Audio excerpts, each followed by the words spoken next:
through some things right now that have nothing to do with you. Okay, sweetie?" Crystal absorbed her explanation, nodded, then reached for the door. Karen left Ryan to brood in the kitchen while she went down the hall to check on the kids, starting with her daughter, Madison. Quietly opening the door, she found her asleep on her side. One leg had escaped from her blankets. Karen pulled the sheets over it, then took in the room, fragrant with shampoo. The ceiling, a galaxy of glow-in-the-dark crescent moons and stars.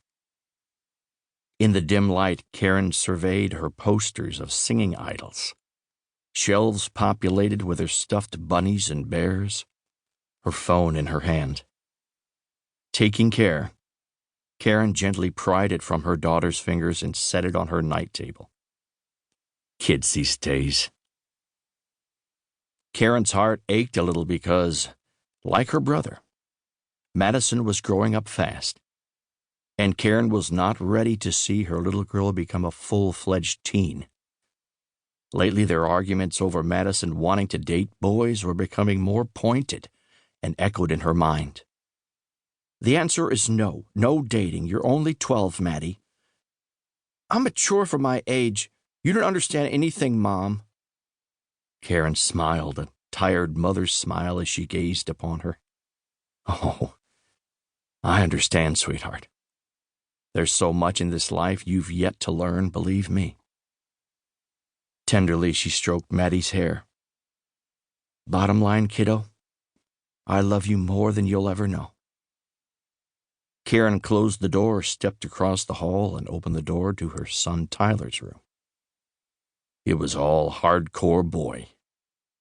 His walls were papered with posters of the flag, Black Hawk choppers, Humvees, and a Hercules warplane deploying flares. His shelves held trophies, plaques, photos, comic books, and his collection of hunting knives. On his desk was his gaming stuff and his computer covered with stickers. Tyler kept nagging them for a new laptop, an expense they couldn't afford right now.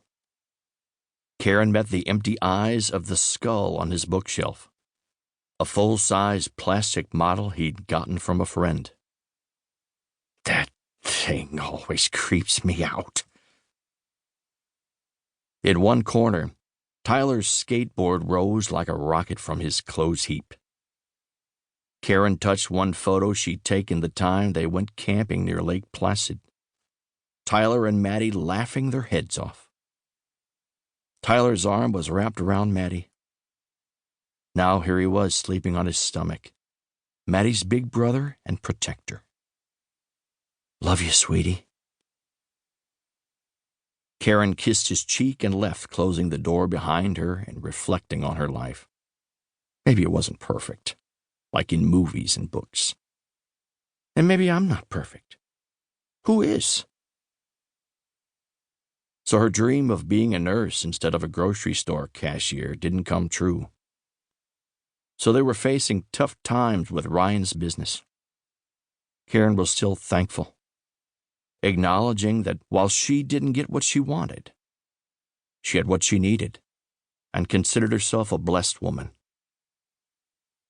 Alone in the kitchen, Ryan poured himself a glass of milk. What the hell am I going to do? Drinking at the sink, he looked through the window and searched the night for answers while replaying the meeting he'd had earlier that day at the bank. He'd sat across the desk of Henry Driscoll, the manager who'd assessed his application for the loan he needed to save his drywall business. As Driscoll clicked at his keyboard and calculator, Ryan's eyes went to the diplomas and awards on the wall, then the credenza with photos of Driscoll and a smiling, attractive woman standing in front of the Colosseum in Rome and the Eiffel Tower in Paris. Ryan took stock of his own life. He and Karen didn't have college degrees. She was a cashier. They'd never been to Europe. He twisted his wedding band and stared at his calloused hands. The corners of his thumbs were dried and cracked. He hadn't cleaned off all of the time.